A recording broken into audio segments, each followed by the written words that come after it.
Feels like I'm caught up in a trance. Can come down all night. The city never stood a chance. With you by my side, it's all ours. So don't second guess. Let down your guard. Just take a chance. I feel the hours ticking down. Wish I could turn it all around, but in my mind we're frozen perfectly in time. Can we turn back the night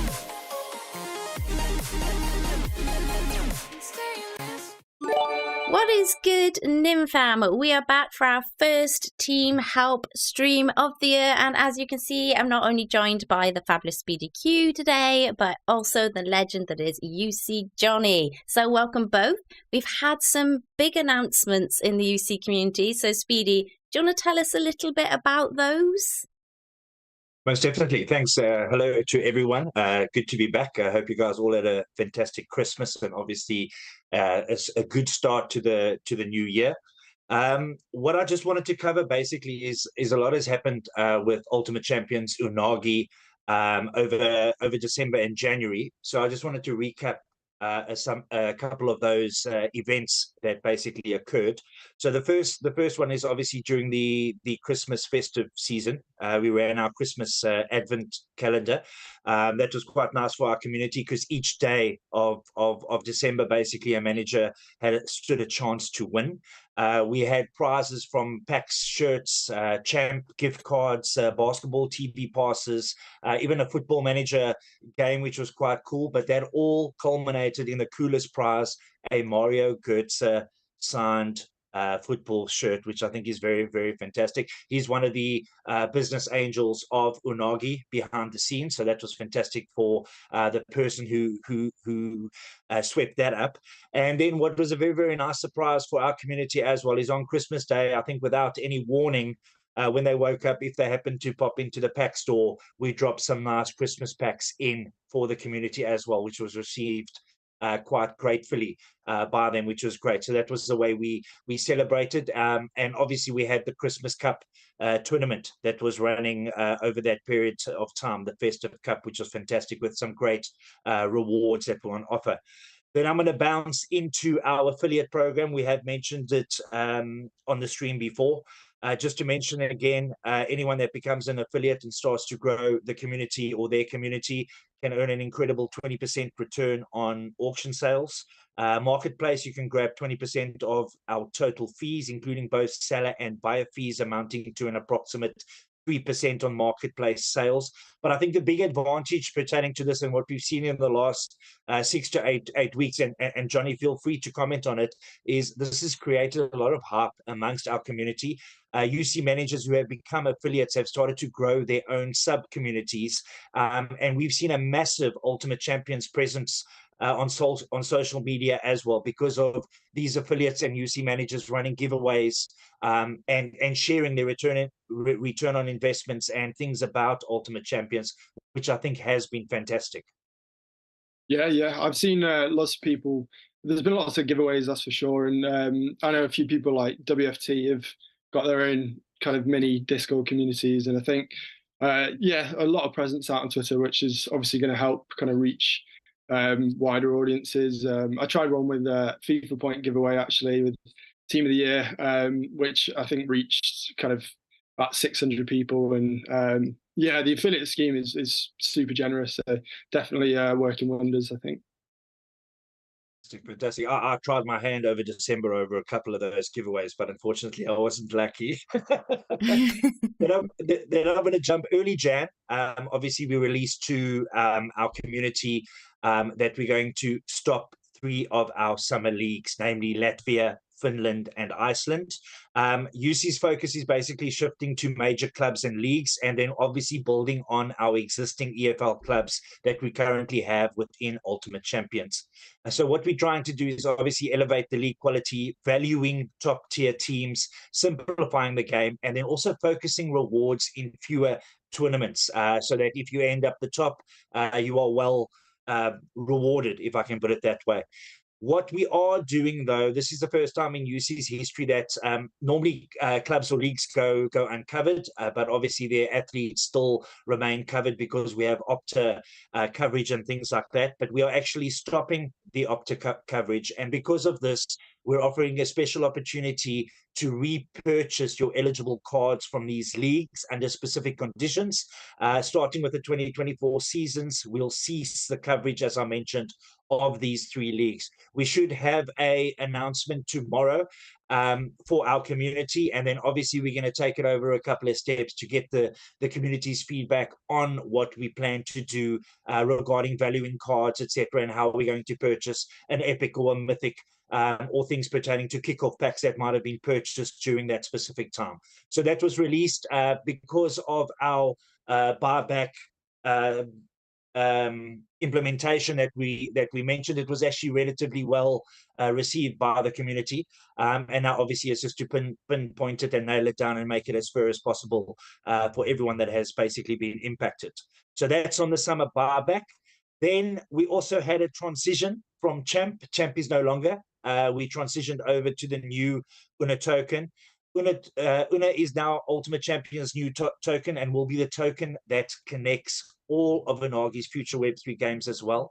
So this token will cover the whole gaming ecosystem of Unagi. If people listening aren't aware, Ultimate Champions is the first game by Unagi, which is the gaming studio, and we've got plans of other games to be released. There's one potentially being released very, very soon in Q1 of 2024, so keep a lookout for that.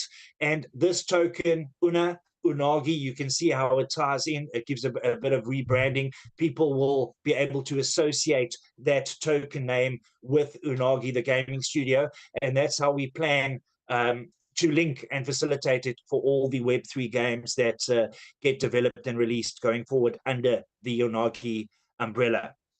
Then we'll go to another exciting thing that we released around about the 10th of Jan. We've got a trading challenge running. So that is to see which managers, whether it's buying or selling on the secondary market, which is the marketplace. Auctions are not included in the specific tournament or competition or event. So points are accrued by managers who buy and sell on the UC marketplace, and we share a daily leaderboard within Discord, so the managers can obviously see where they rank. I know, Jonnie, you're currently in the top 10. I think you mentioned you sold a... Oh, we lost him. We lost you. Yeah, I've managed to get expands from I think first place is a mythic and potentially $1,000 worth of Una, which is a fantastic reward for first place, and it obviously filters down as we go. Yeah, we lost you for a bit there, Speedy, just so you know. But it's all good. You're back now. That's the main thing. Oh, is he back again? This is where the kids streaming in the other room take over. But yeah, you're top 10, right, Jonnie? Oh, we lost him. Yeah, well, temporarily for now. I wish they'd done it last week instead. I think I did most of my spending then, but yeah, back in the top 10 for now. But I think it's going to be a close one between Tova, Ralph, and Paperboy, I think. But definitely got plenty of people spending. Here he is. He's back. Sorry about that, guys. I was going on a tangent there, and then I realized, okay, something has occurred. something has occurred. That's fine. I just needed to switch you all back around, but it's fine. I put you back. We were all in different places there for a moment. Cool. All right. Well, are you good? Are you wrapped up with updating us, do you think? Yeah. Yes. Obviously, we've got the trading challenge. I can't remember I don't know if you heard the end of that, but obviously great prizes for the top 50. And then what's also nice is last week, Wednesday or Thursday, we released that Unagi is obviously behind the Persona Persona is a state-of-the-art avatar collection at the heart of the Unagi gaming ecosystem. It's inspired by retro anime, and Persona stands as the flagship brand of the entire Unagi ecosystem. What's cool about this is anyone who owns a Persona or gets a Persona mint will obviously have certain perks within the Unagi gaming system, which is fantastic. And with the whitelist spots, there are over 360 whitelist spots that are available for our Ultimate Champions community, and that covers the basketball and football tournaments, the trading challenge, and then obviously your top collection scores within Ultimate Champions. So that is it, if I've missed nothing else. Thank you, and sorry for the break. It's all good. It is all good. I need to give a shout out to Jose LA. I hope I've said that right, who subscribed literally as we started streaming, and I had the sub thing in the wrong place, so I think my face was somewhat covered by a subscriber, which is nice and fun. It's going well so far, but at least you guys know that it's live, and welcome to the Nim fam. Don't forget to get your questions in for us, especially Jonnie, as we're going to do a Q&A at the end, so make sure you get your questions in, guys. And we have a mythic card up for grabs. More information will be shared at the end of the stream on that, so stay tuned because it's extremely exciting. All right, well, before we move on to Game Week 114, first of all, I want to give a shout out to my Xmas giveaway winners who did extremely well. So everyone put some hearts in the chat for Antomeno, the Invincible, and Lou Moore. So well done, you guys, on my league. Speedy, you had a little bit more to say about that, didn't you? Yeah, 100%. We obviously had 3 giveaways that we ran over from our last stream, basically before Christmas started. And as we know, Antomeno won the jumbo pack, and the question was pertaining to who was the top scoring athlete in the UC 23-24 season, which was none other than Ronnie Edwards. There were quite a number that selected him. So what we did is we did a random spinning wheel, and Antomeno was very, very lucky. I hope that jumbo pack treated you well. The silver pack was for Invincible, selected Florinal Coman for Game Week 135, who scored a massive 275 points, so well done there. And then obviously the gold pack was for the NIMS Festive Cup, which ran from Game Week 135 to 139. And which very I well absolutely bombed in. Very well done to Lewis Moore. He Well was done. our overall winner there and grabbed that lovely gold pack. So I hope those packs treated you guys all well, and congratulations. Yeah, congratulations, everybody. Well done. And that's why you should kind of sub to the channel, hit that notification bell to know when we're going live, because we do lots of those kinds of competitions and giveaways here on the channel. All right, then. Let's get on to recapping Speedy's game week on Game Week 142, because you had a bit of a monster game week, didn't you? I would say it was a decent game week, but I don't think anything's monster when you've got Jonnie on a stream with us. It all feels a little small. It does. I was quite happy though. I enjoy playing the UC Star or the Ultimate Champions Capped tournament, etc. And I like to participate in the Star and the Pro division over there. I've been doing relatively well in general in the UC Star, 5th, 4th, 6th, 7th, a couple of podiums and things like that. So I got a 7th place, which is nice, 500 UNA. So my first bit of UNA earned within Ultimate Champions. And then 2,700 MGC. That's added nicely. As you all know, I'm on my long, drawn-out pursuit for that football holo pack. So I am over 40,000 MGC at the moment, which gives me staying power because I haven't spent it yet on the pack store. But yeah, maybe I can throw something to Jonnie. How do I crack that top 3 podium? I seem to always be 5th, 6th, 7th, 8th, and I just can't get into that top 3. I don't know if I'm the best person to ask, actually.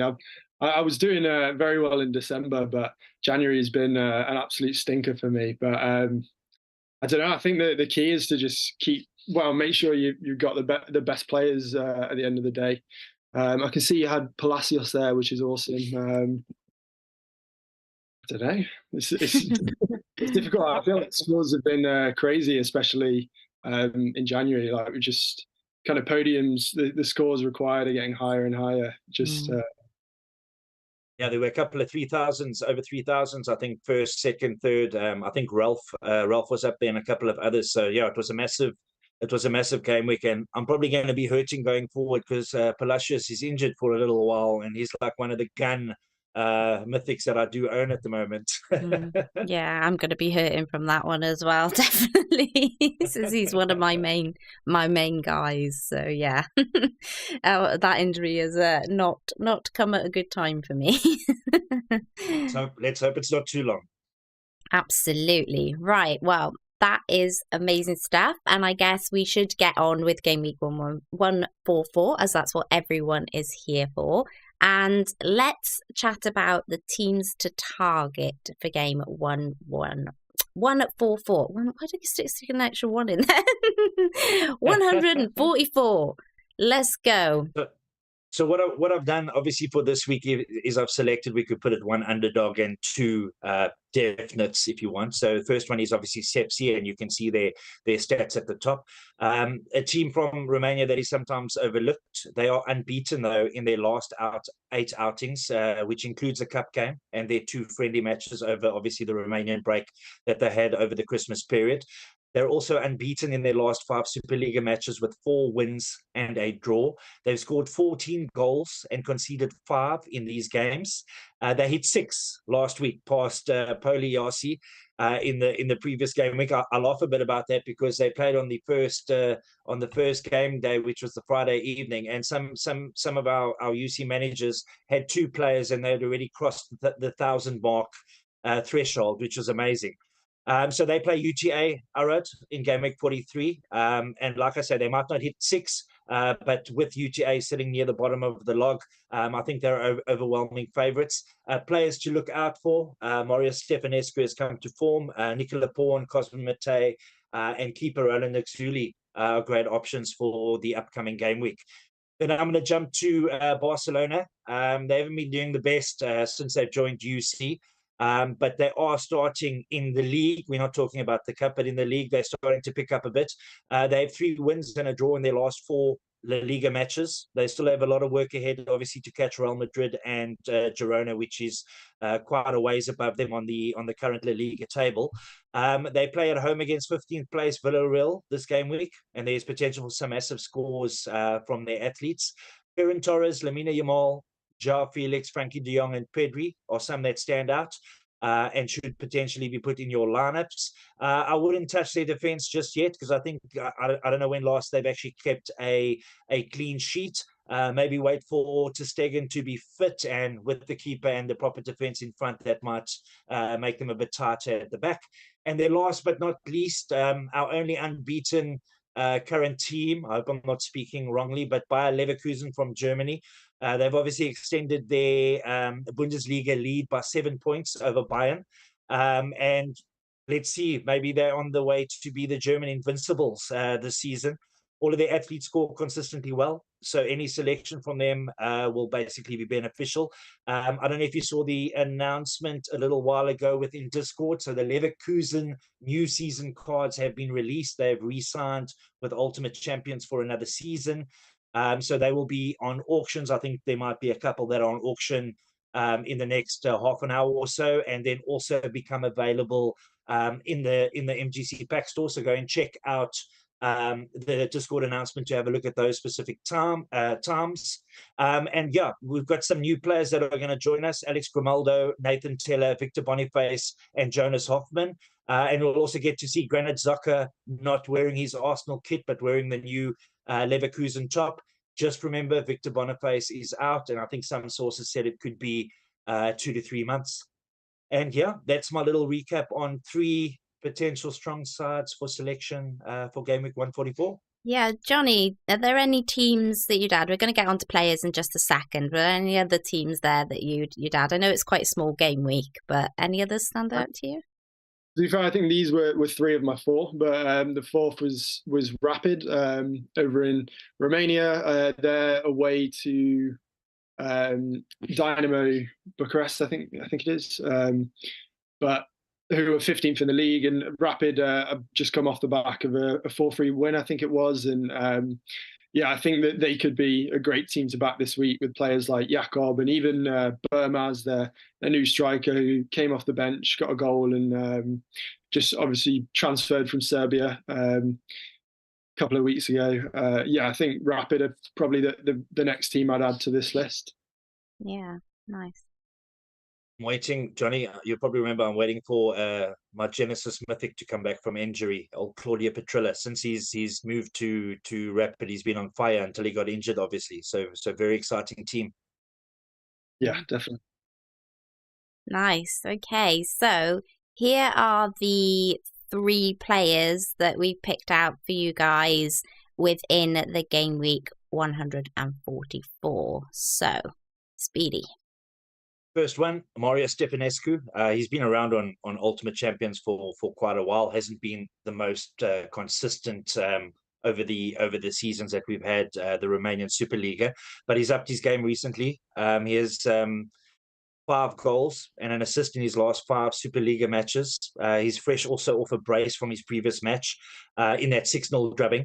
And he had a UC base score of 358 points. Now, remember, that's a base score. So if you own the Epic or the Mythic or the Unique, you get that extra percentage added onto it.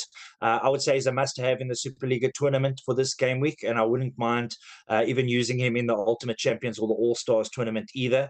As mentioned earlier, they play against UTA, and I expect more goals in the specific fixture from him. Then I'm going to jump back to Barcelona again. Ferran Torres. Now, if you look at his stats, 19 play, 7 goals, 2 assists. It doesn't look too great. He's 7 goals and 2 assists. Remember, he's only started 9 times this season. I think since Barcelona joined UC, he has been Barcelona's most attacking threat. We all know Leva hasn't been on the best of, that's Lewandowski, hasn't been on the best of forms of late. We're all waiting for him to Come kick back, off and start aspiring. Lewandowski. Like my only card. That and Rapinha, who's injured or was injured. But Ferran Torres, he's fresh off a hat-trick from the last game week. They also play Villarreal, who's a bit lower down on the league, and it's a home match as well. So hopefully with them kicking into gear, he can start, I'm sure, and score a couple for the UC managers. And then lastly, really underdog or a differential. I think there's only 2 mythics and an epic out within UC at the moment. Vaclav Cerny, I hope I'm pronouncing that correctly. I see that he scored in a friendly match during the Bundesliga break, and I don't know if it's because of the current AFCON and the Asia Cup that he's running, that he's got a place in the team. But in his last 2 games, he has scored for Wolfsburg. So what I would say, there's not many cards minted, as I mentioned, and if you have him or you're one of those 3 UC managers that have him, put him in your team. He could be a great differential. They play 17th place Cologne in Gameweek 144. So I don't see, if he starts, I don't see him letting up on those couple of goals. Yeah. I think I was gonna get a Wolfsburg player from you, wasn't it, Jonnie? Wasn't it Jonas Wind that I was looking at one time? How's he been doing recently? Is he still up there? Do we know? I think he's been a bit hit and miss. I don't know the stats exactly, but he's averaging a green score, I'm pretty sure. So I think he got an assist the other week. I don't know if he scored for a while, but definitely a solid player. And I think they're kind of main striker. Yeah. Do you agree with these players? Are there any others you'd add? Oh, sorry, Speedy. Go on. No worries. I wanted to say, for some reason, Wolfsburg haven't kicked off the season. I mean, they weren't great last season, but they were at least mid-table. And Jonnie was 100% correct in the previous game. Jonas Wind actually set up Cerny for his goal. So he's a great player to own. They just need to hit some form, and I'm sure he'll be getting a couple more higher greens as well. Yeah, cool. And you agree with these players, John? Is there anyone else you'd add? I think they're all great shouts. Torres, obviously, just off the back of I think he got a hat trick and an assist. I saw like a mythic got kind of 600 points or something like that. but I think I prefer to go for the kind of consistent scorers like De Jong. I think is just smashing it every week for Barcelona, and I actually had Pawn.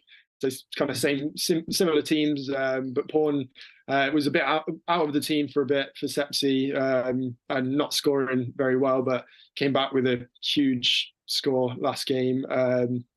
And yeah, I think my other two would be, I kind of mentioned before for Rapid, is Jakob, the defender, and Burmaz, I think could kind of surprise us and get straight into that Rapid team. And let's hope he can grab another goal. But yeah, I think they'd probably be my picks.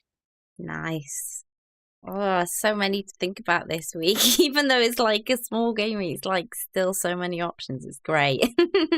Anyway, you guys, we thought instead of delving into my teams this week, we'd give our guest some time, some airtime, and throw out to some Q&As. So Jonnie, he can talk a little bit about your feelings for Gameweek 144. And so, guys, get your questions in the chat. But I have one here, Jonnie, that I thought would be a good one to start us off with. How did you first get into Ultimate Champions, and how did you start your progression in the early days of UC? So I think, I started off, I'd heard about Sorare and I'd given that a go. And to be honest, I just wasn't doing very well with it. And I think I was just on Twitter. I can't remember who kind of tweeted it or whether I'd just seen a repost from the actual Ultimate Champions account. But I just saw a kind of picture pop up on Twitter and saw that they had Sheffield Wednesday, gave it a go, and just kind of joined for, I think, the last game week or two of the alpha. And I've been loving it ever since. And I think what kind of helped me early on was we kind of created our own Discord community. Speedy, you were part of it, with a few of us from the wider community, and that really kind of helped. We'd kind of give each other advice, let each other post our teams, and back then it was just kind of the league. And yeah, it was great meeting new people, kind of helping each other out, and yeah, I've just loved it ever since, to be honest. I think Jonnie, the great thing I can remember about that as well. You must remember back in those days we had no UC helper, we had no way to track marketplace purchases and prices and things like that. So within that Discord, we actually created channels where we would follow any of our purchases or sales. So we could basically pinpoint what prices certain players, certain cards, certain rarities are, and that assisted us greatly, obviously, moving forward, etc. Obviously assisted Jonnie more than me, but yeah, it was a great time back then, in the early days. Very, very exciting. Yeah, I completely forgot about that, actually. Yeah, literally every sale, every purchase, we'd just pop it in one of the Discord channels just to try and gain some kind of info about where prices were at. But talk to me a little bit about the sheep group. Yeah, so this was the sheep group.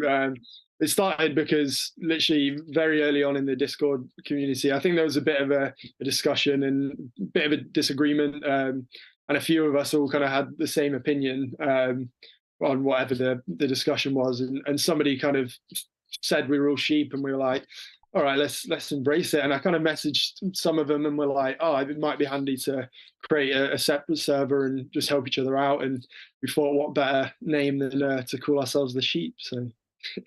Love that. That's great. We've got a question here from Slav. Say, do you change your tactic depending on the game week, and which one do you use the most? A 4-4-2, and why do you do it if you do change?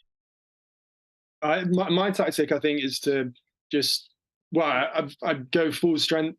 I pick my best division that I think I stand the best chance of winning in. Start off with legends, so whether it's under 23 or if I think I could do well in just the kind of global one. And my advice would just be go full strength, and then kind of pick your next best one and go full strength in that. I think just because there's no point spreading all your best players out and then just missing out on rewards kind of all over.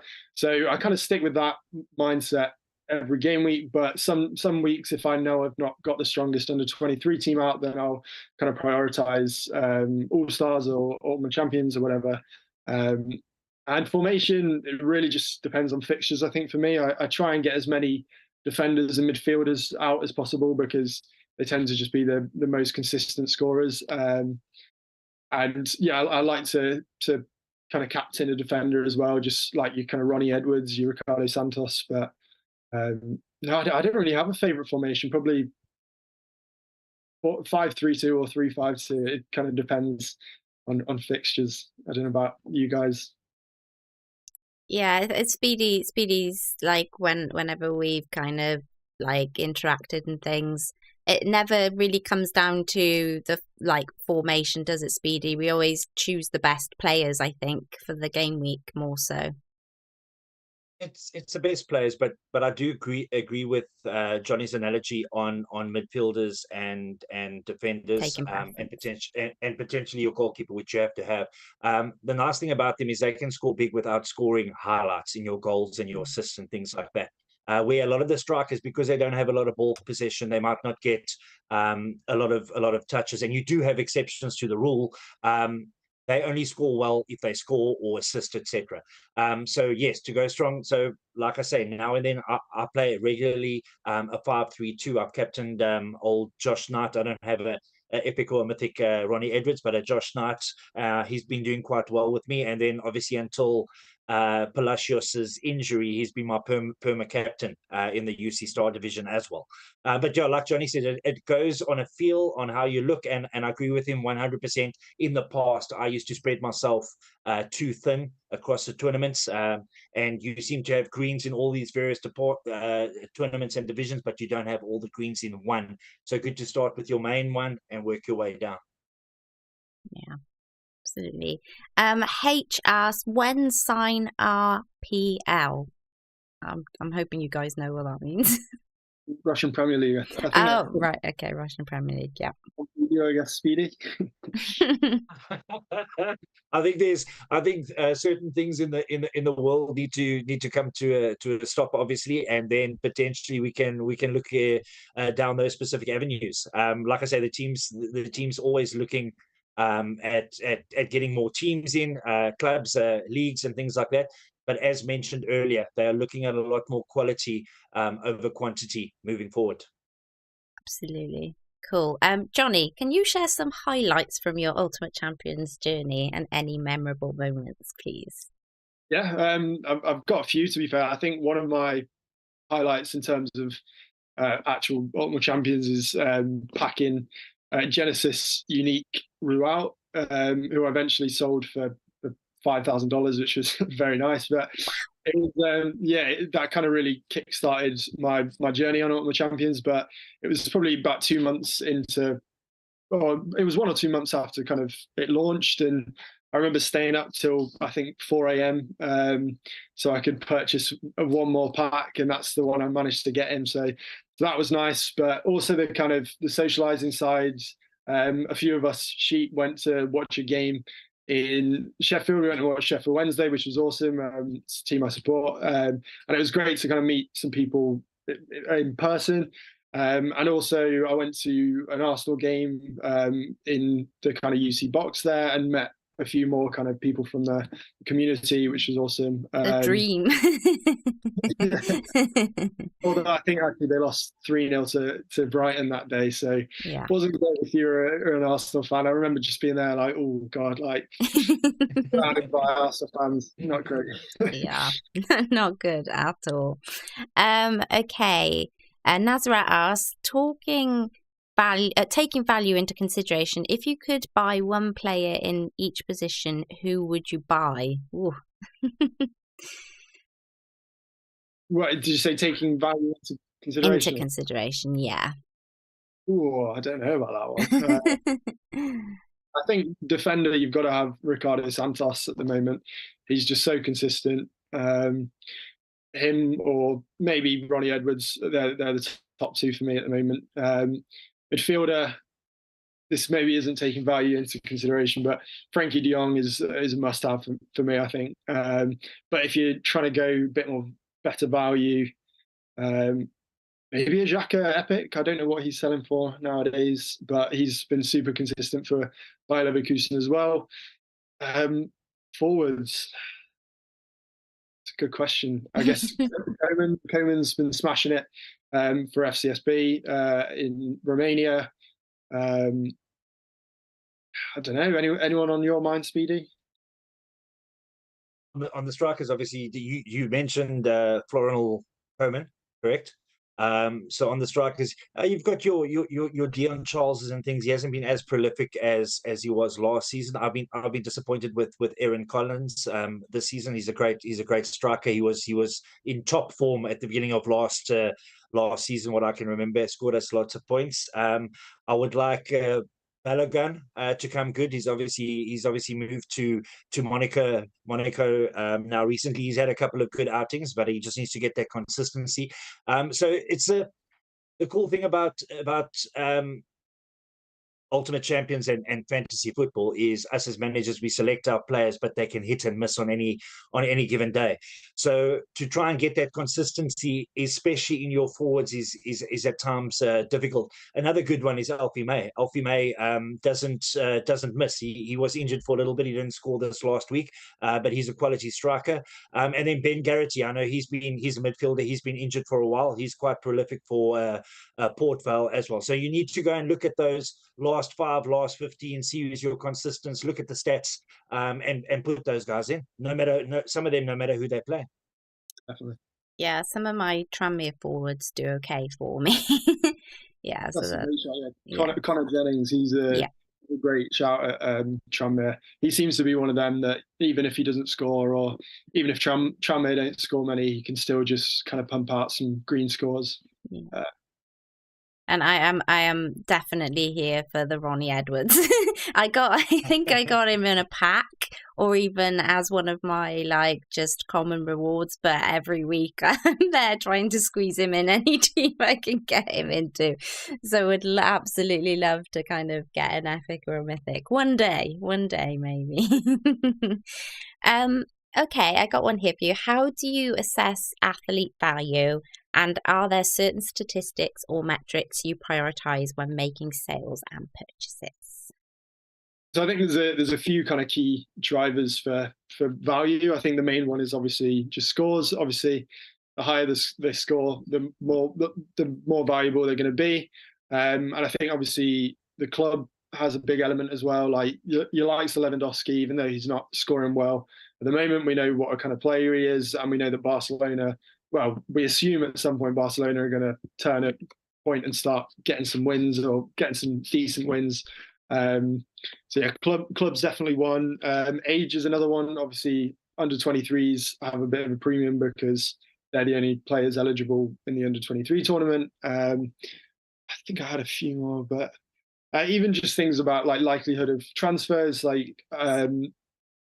You've got a few players that, especially within the EFL, are probably cheaper because they're not really in this team at the moment, but at any point they could get transfers down a division and become a kind of star player. And then also you've got the flip side of the likes of when we had Latvia and stuff, players were always kind of at risk of going uncovered. So that kind of limited their value. But I think ultimately the main one is how well they score and how consistently they score, because although you can kind of look ahead in the long term for the kind of younger players, the short-term utility and the rewards you can kind of churn out, I think is one of the best things you can do, I guess. So just scores the best one.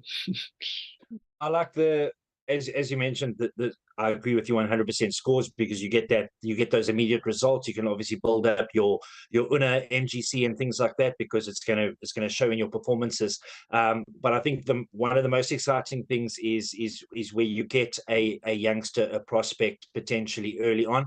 We're not potentially talking about the Barcelonas, etc., that play their 16-year-olds from the get-go, but getting a youngster in maybe a league or somewhere that is not that familiar because you've done that investigations, and seeing how that athlete grows, and potentially your little investment can grow to a bigger investment in a couple of seasons' time because he plays well, he gets a move to a bigger club. So I think that's also part of the excitement of Ultimate Champions or any fantasy game as well. Yeah, absolutely. Yeah, Lewis asks, you think a one up front formation will ever get introduced? Personally, I don't think we'll see a kind of one striker formation. I think Pierre said it probably going back probably well over a year, but I think we asked for it quite early on, and they said it's not something they wanted to do because it can kind of limit the value of forwards, because forwards generally more inconsistent than defenders and midfielders, and they don't want people to just kind of neglect forwards. So yeah, I think that's probably why I can't see it happening. Yeah, Speedy, you might know if it's ever come up. I don't exactly to the point. I think we mentioned it earlier when we were talking about the positions and selecting our teams. Is that forwards?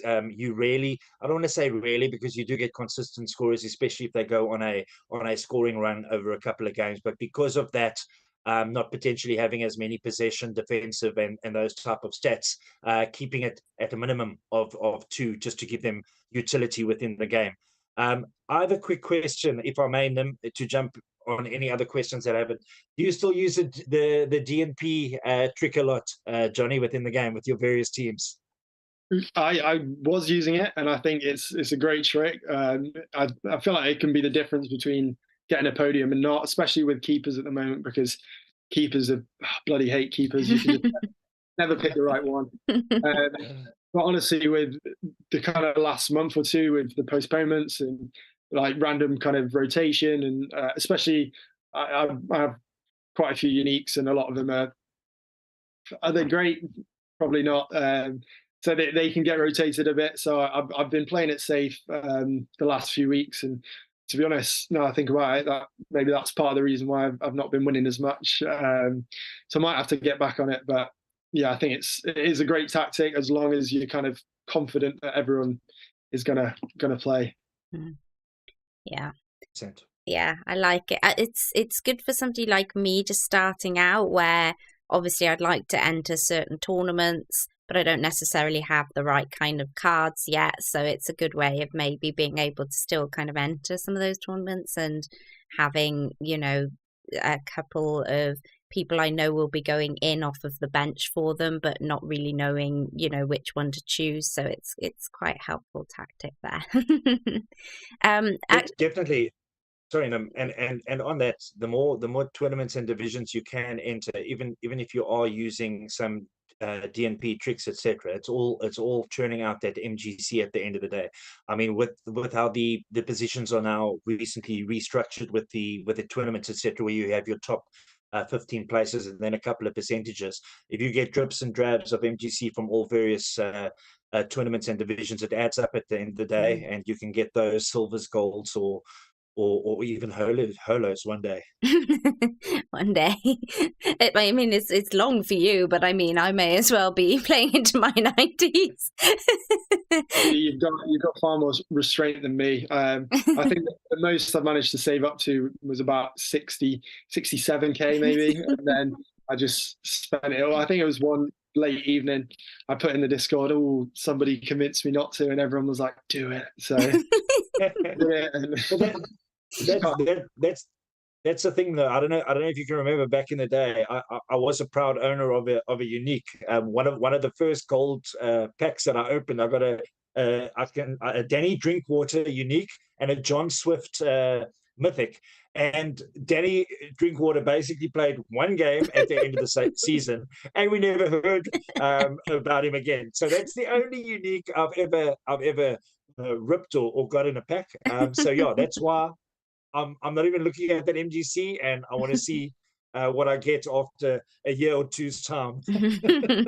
I think, to be fair, I think we've had 3 hollows open so far, and 2 of them were really solid players, like Connor Jennings, who we've already mentioned. Sam got him, and Poku, I think, was who Geronimo got, who's an amazing under-23 player at the moment. And then I think the last was Kyoso, Joe Kurgot. But yeah, so I mean, the standard of uniques that you can get in the Hollow are amazing, but it's just whether you can sit on your MGC for that long.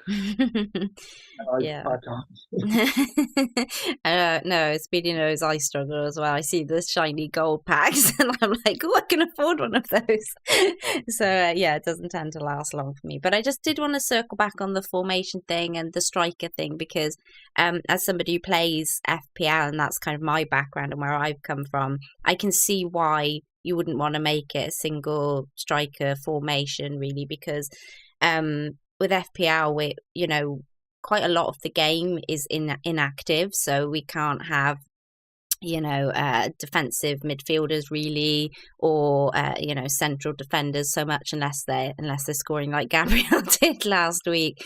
So I could see why you'd want to circle and try and keep that those striker spots in, and I guess it stops just kind of piling in on those midfielders and defenders, doesn't it, as well, which is quite nice. And I also wanted to circle back to the question where we were just saying about the kind of putting in inactive players to get the bench trick. So I wanted to ask you what advice you might give somebody who's just starting out on Ultimate Champions.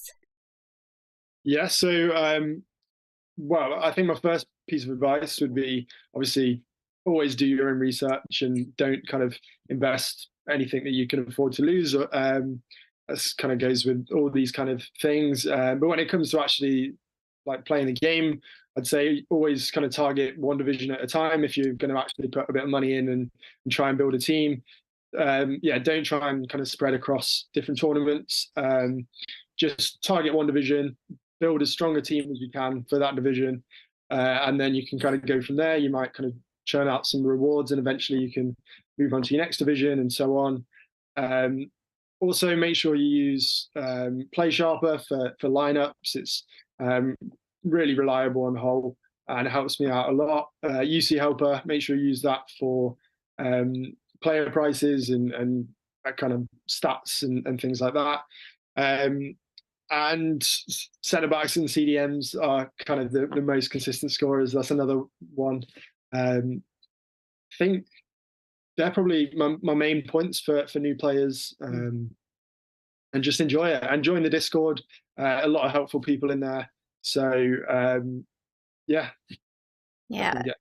Patrick said, in UC, would you say defenders are favoured over midfielders, are favoured over strikers on the scoring matrix?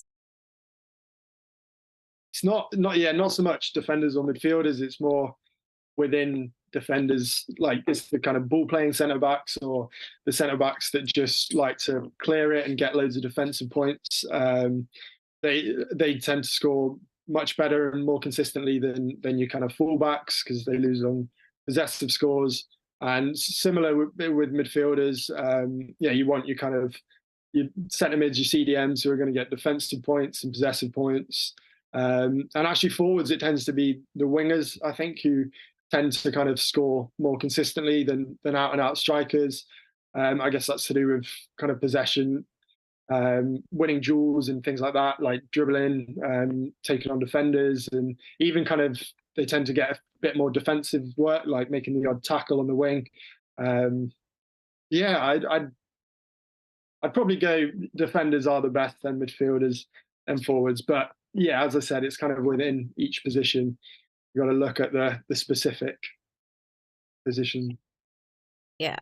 I agree. Sorry, I agree with that, Jonnie. It also, what you need to take into consideration is the brand of football each club plays, etc. You can even take the defenders and the strikers back down to the goalkeeper. You get a goalkeeper that gets the ball and they play long ball football, and then you get a Edison from Man City or a Raya from Arsenal that gets the ball and passes it with their foot or has this great long ball, etc. Those points all add up at the end of the day. So that needs to also be taken into consideration, which is basically what Jonnie covered.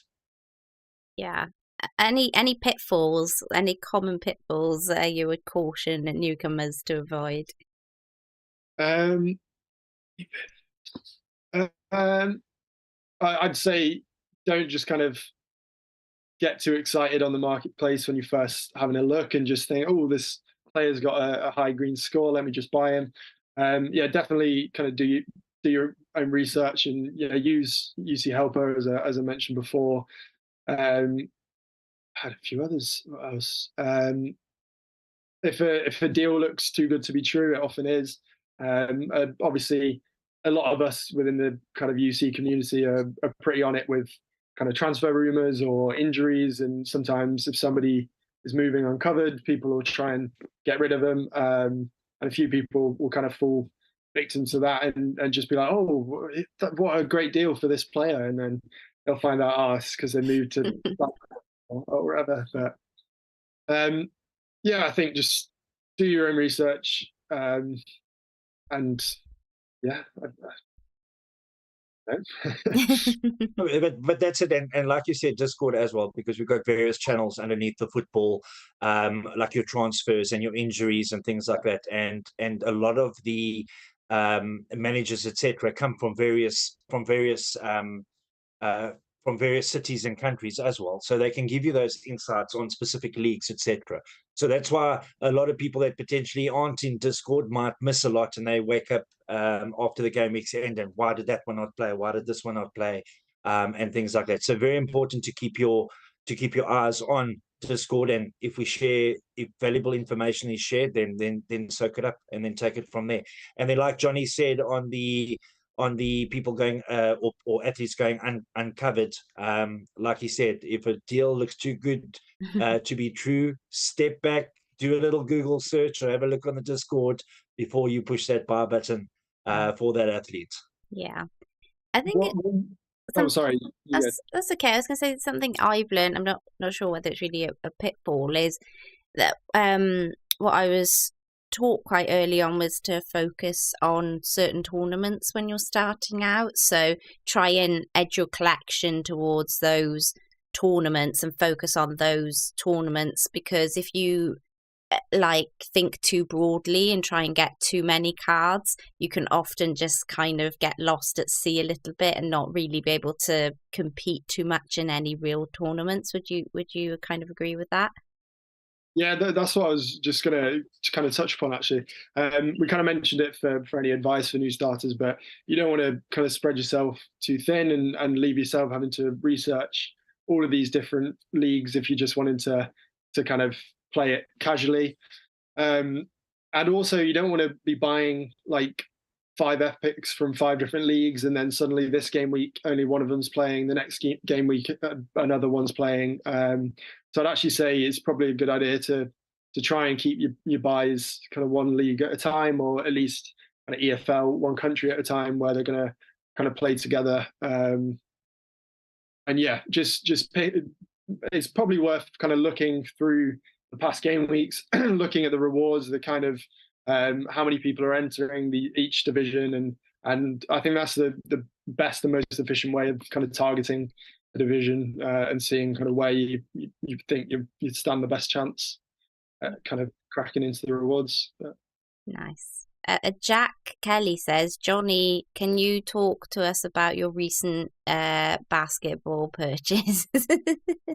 So this is kind of as a result of the UC announcement for the whitelist spots for Persona, because I think it sounds amazing. I think the Unagi are doing kind of so much great things in the kind of Web3 space. And to be honest, I just looked. I had a go at basketball last year. I bought some of the better players, and I just sucked at it. I couldn't put a good team together. Every week, someone was letting me down. But as soon as I saw the announcement, I head over to basketball and looked at it for probably one of the first times this season, and I realised that there's actually kind of it's quite a good place to try and get some extra rewards. There's kind of top 50% are winning rewards right now, because there aren't as many users as the football side. And I did have fun with it last season, so I thought it's the perfect time to try and get back involved with the whitelist spots and the trading challenge and things like that. So I've asked kind of Jack and a few other players for some advice, and I've just gone for the high green scorers. I recognise some of them from last year. Some of them I'm just hoping will kind of come good. But I don't know. There's not too much I can say on the specifics because I'm a bit of a basketball noob, to be honest. Football's my main forte, but I'm hoping to learn. There's still like 12 games left, I think, in the Euro League. So definitely gonna try and learn some more. That'd be another tip for newbies, right? Just to play the basketball game regardless, just to whatever you have, throws. That's what I do, and then get a little bit of MGC potentially from it, which counts towards the football side if you're not really as interested in the basketball. 100%. I don't know why I've not done that this season. But yeah, definitely worth. It works both ways as well. I know some of the basketball guys still have a few football cards and just enter what they can, and any rewards they'll kind of funnel back to the basketball side. But yeah, you might as well. It's free, especially when you get your free commons, and it does seem fun. That side, the Matrix makes for some crazy scores. There's one player who's got like, I think his last 5 is about 323 or something, which would be kind of ridiculous in the footballing side of things. But yeah, it's definitely worth just having a go at both, even if you only really want to focus on one. Just before I ask Speedy's next question, I'm just 5 away now from 7,100 subscribers. So if you haven't subscribed yet to the channel and you're enjoying them, please do hit the sub button. H has asked you, Speedy, your choice: a good steak, number 1, a good steak, or number 2, an epic Edwards. What was the first one? A good steak. A good steak. Or epic Edwards. Yeah. It's a difficult. That's a very, very difficult one. But I would take an Edwards right now because I don't have him in my collection. So that would be the one that I would go for. I'd love to own one of him. Yeah, me too, actually. So the last one I have here for you, Jonnie, is how important is it to be part of the fantasy football community, and what benefits have you gained from interacting with all the lovely other managers? I think it's definitely important to kind of get involved with the community. Like, I mean, there's a bit of a Twitter community, and obviously most of it is in Discord, but it's just great kind of getting to meet lots of different people from all over the world. Like, it's funny, every now and then we'll just have random pictures of the kind of Russian foods or your Romanian foods and just like that. Sometimes we go off topic from the football, which is interesting to see. Most of the time we go off topic on football, but that's the fun of life. But also, like, it just means people will help you out. Like, sometimes if you're messaging someone for a deal, they'll be like, oh yeah, I'll take a $5 off for you if you want, just because you're part of a community, and they'll come to you and you'll do the same for them. So definitely worth kind of getting involved, and even just helping each other out. And like a few guys all kind of message me and be like, oh, this players that you've got has just picked up an injury or something like that, and we're trying to help each other in that kind of way. And it's also been really awesome, like I said earlier, like going to the Arsenal game and meeting some of the kind of UC managers in person, and also the Sheffield Wednesday game. Just awesome to kind of meet people in the flesh, and hopefully there'll be something going on this year where we can get as many kind of UC managers as possible together. And it is all part of the community, even if sometimes I might have disagreements in there. It's all good-hearted, and everyone's sound in there. Yeah. Yeah, it's all good-hearted, but apparently you've been kicked from the meat club, Speedy, for your Edwards over steak. So just remember that you've been done in, son. Steaks for one meal, and a epic Edwards is for life, though. So that's true. You can always have another steak, but you can't always have another epic Edwards, can you? Let's be honest. Right then. So I know a lot of you will be here for our card, our prize giveaway. So now we can reveal to you guys. Speedy, would you like to tell people how and what they can win this week, please? Yes, I Because it's will very do that. exciting. So remember, everyone, this is only for people that are in this stream, that have been in the specific stream with us. They need to like and subscribe and do whatever they need to do regarding them's live stream. And it is going to be another private league that I will create a little later. And it will start game week 144. And I think we'll run it to game week 147.